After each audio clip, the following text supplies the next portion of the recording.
Assalamualaikum warahmatullahi wabarakatuh.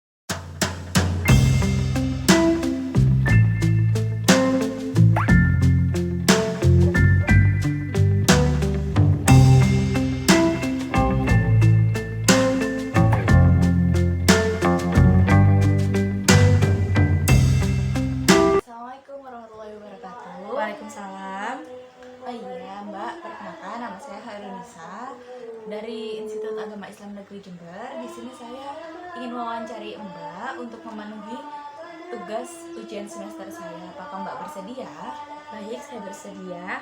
Ah ya, perkenalkan lagi saya Hairunisa, NIM D 2019-5015 dari program studi psikologi Islam. Nah, di sini saya ingin mewawancari Mbak untuk nilai ujian tengah semester saya, yaitu mata kuliah observasi dan wawancara. Nah, sebelumnya kita kenalan dulu ya Mbak ya, karena Ya. kan tak kenal maka ta'aruf, tak kenal maka tak sayang. Kita bisa kenalan dulu. Ya, sebelumnya perkenalkan saya Zalatul Wahida. Saya asli Lamongan, usia 20 tahun. Pendidikan terakhir saya bersekolah di Mas 1 Gresik, angkatan tahun 2019. Iya, salam kenal Mbak Zahrotul. Iya. Di sini saya mau observasi tentang tawuran. Ya, menurut Mbak Zahrotul tawuran itu apa sih? Kalau menurut saya Mbak ya, kalau tawuran itu kayak sebuah tindakan kejahatan sih gitu. Biasanya itu kayak istilahnya itu kayak pukul-pukulan gitu, berantem lah gitu sih kalau menurut saya. Gitu. Biasanya senjata apa sih Mbak yang yang digunakan saat tawuran?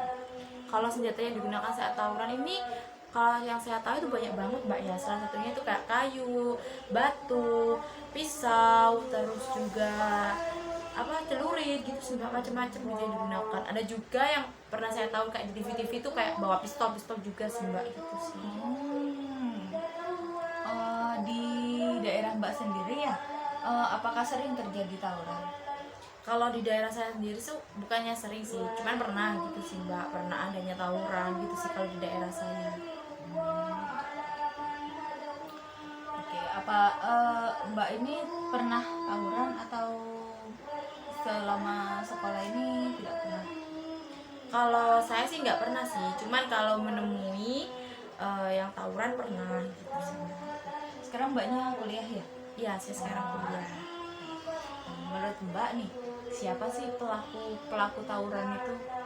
Kalau pelaku tawuran itu macam-macam sih Mbak, kalau menurut saya ya. Bisa juga anak kecil, bisa remaja, bisa orang dewasa, bisa laki-laki, perempuan, siapapun bisa sih Mbak gitu. Tergantung sama mereka sendiri sih. Itu kan pelakunya ya. Dan menurut Mbak siapa sih kira-kira siapa yang berperan dalam yang bisa mencegah tawuran tersebut? Untuk yang dapat mencegah itu yang pasti yang pertama itu dari diri sendiri, karena kalau diri kita sadar bahwa tawuran itu nggak baik, ya berarti kita nggak mungkin melakukannya. Tapi kalau kita nggak sadar kalau tawuran itu ternyata nggak baik, ya pasti kita tuh tetap melakukan gitu sih Mbak. Jadi yang paling penting, yang paling bisa tahu itu ya dari diri kita sendiri. Oh ya, adakah pihak-pihak luar yang dapat membantu gitu Mbak untuk mencegah tawuran ini? Kalau untuk pihak-pihak luar yang dapat membantu atau enggak itu mungkin dari orang-orang sekitarnya aja sih. Jadi kalau misal anak remaja ya mungkin dari lingkungan pertemanannya, dari keluarga gitu sih Mbak. Oh iya Mbak, sebelumnya di daerah sini kan Mbak bilang ada pernah ya terjadi tawuran ya? Itu di mana ya Mbak ya? Kalau di daerah saya Mbak ya itu pernah sih, di kampung saya pernah, di deket sekolahan saya dulu waktu SMP juga pernah gitu sih Mbak, macam-macam saya pernah lihatnya gitu. Cuman ya nggak besar banget enggak, cuman ya pernah lah yang namanya tawuran. Kalau di Man sendiri pernah terjadi tawuran? Kalau di Man, di sekolah saya itu nggak pernah, cuman ya kayak pernah berantem kecil-kecilan gitu sih antara kakak kelas sama adik kelas gitu sih, tapi nggak sampai parah. Karena kalau di sekolah saya itu biasanya langsung dapat penanganan dari guru, jadi mereka yang mau tawuran sampai ke saya itu nggak bisa, udah dihentikan lah sama guru gitu sih. Mbak, mengapa sih tawuran tersebut itu terjadi? Kalau menurut saya, mengapa tawuran terjadi itu ya karena adanya konflik atau salah paham lah di antara dua belah pihak gitu sih Mbak. Kesalahpahamannya bentuknya kayak gimana Mbak ya?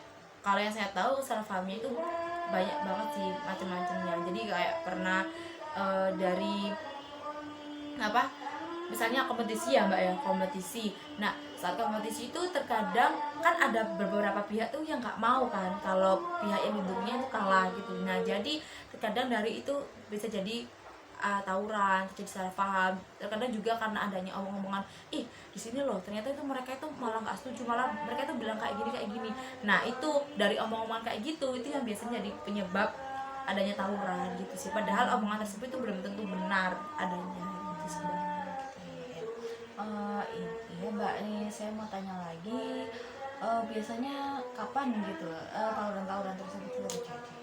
Kalau tawuran terjadi tuh setahu saya mbak ya biasanya tuh kayak kompetisi tadi sih. Yang pertama kompetisi, yang kedua itu kayak misal salah paham ya, masalah hati lah gitu, misalnya antara cowok ini sama cowok ini, itu ternyata cewek itu deket sama aku gitu ya, masalah hati lah gitu.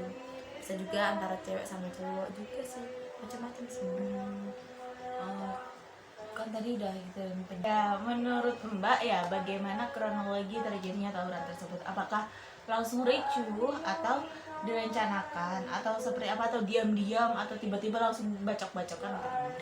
Kalau setahu saya mbak ya, kalau tawuran tuh biasanya tuh ada yang langsung ricu, ada yang direncanakan. Nah kalau misalnya yang langsung ricu itu biasanya terjadi pas waktu pertandingan gitu, misalnya antara tim A dan sama tim B. Nah tim A nya ini misalnya kalah, nah biasanya itu kan ada yang beberapa pihak itu nggak terima kan. Nah biasanya setelah pertandingan itu mereka itu kayak ayo langsung diserbu gitu sih mbak yang saya tahu. Nah kalau yang direncanakan tuh biasanya tuh kayak pas waktu sekolah gitu ya, nanti wes kalau pulang sekolah kita tunggu di sini, kita cegat misalnya, langsung kita hajar gitu. Biasanya sih yang saya tahu tuh kayak gitu sih mbak. Oh iya, iya. Lalu menurut mbak sendiri ya, apa dampak dari terjadi tawuran? Kalau dampak dari tawuran tuh pasti banyak banget mbak dampaknya. Kalau misalnya di perkampungan itu pasti kan eh, adanya ricu gitu kan ya, malah eh, kayak rusak-rusaknya barang gitu. Terus misalnya kayak kacanya rusak, pagernya gini, tanam-tanaman rusak gitu. Nah yang paling besar dampaknya yang saya tahu itu adanya korban gitu sih mbak. Gak mungkin lah kayak tawuran tuh nggak ada korban gitu, nggak, pasti kan ada kayak misal eh, korban yang terluka, misal kena lemparan batu lah, entah sabetan kayu atau apa gitu sih mbak dampaknya. Betul ya mbak ya. Adakah tindakan preventif atau tindakan untuk mencegah tawuran tersebut? Apakah dengan adanya edukasi tentang tawuran atau apa seperti itu mbak?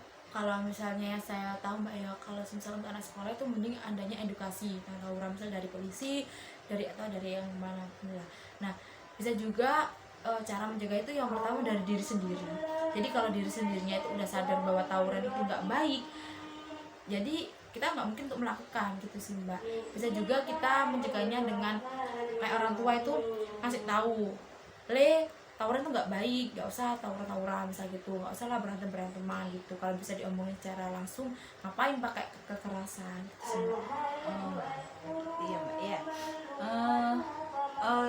Untuk yang terakhir, eh, adakah kesan atau sedikit nasihat untuk para remaja-remaja saat ini untuk menghindari perilaku tawuran kayak gitu, untuk menghindari budaya-budaya tawuran seperti itu mbak? Kalau yang saya tahu mbak ya, untuk menghindari budaya-budaya tawuran itu, untuk remaja-remaja di sana, di luar sana, tawuran itu nggak baik. Tawuran itu malah dampaknya itu banyak banget. Tawuran itu malah kayak merugikan diri sendiri lah gitu, apalagi buat anak sekolah. Biasanya kalau anak sekolah tawuran itu yang saya tahu ya, ancamannya itu bisa dikeluarkan dari sekolah. Kalau misalnya dari pihak korbannya nggak terima, bisa dilaporkan polisi gitu. Nah dampaknya itu kayak banyak banget gitu. Lebih baik itu kita omongin baik-baik. Kalau bisa lalui omongan ya kita omongan. Kan sekarang remaja itu kan suka ngopi, nah bisa juga kan kita ngumpul ngopi-ngopi, kita omongin baik-baik, kita sambil minum kopi biar pikiran fresh gitu, biar masalah yang ada itu biar cepat selesai gitu sih mbak kalau dari saya sendiri. Pesan untuk remaja saat ini dong mbak? Untuk remaja saat ini, stop dong tawuran gitu. Kita lebih baik ngomong baik-baik lah. Kalau misalnya udah dari remaja tawuran, biasanya kalian tuh mau jadi apa gitu, kayak masalah dikit-dikit kekerasan, masalah dikit-dikit berantem. berantem itu ya nggak malah menyelesaikan masalah, malah menambah masalah baru yang harus kita hadapi. Gitu sih kalau pesan remaja-remaja di sana. Nah, para remaja-remaja jangan lupa pesan dari mbaknya. Oh iya mbak, sekian ya mbak ya, terima kasih, mohon maaf mengganggu waktunya. Terima kasih ya mbak ya, semoga mbaknya sehat selalu. Amin. Sekian, wassalamualaikum warahmatullahi wabarakatuh. Waalaikumsalam.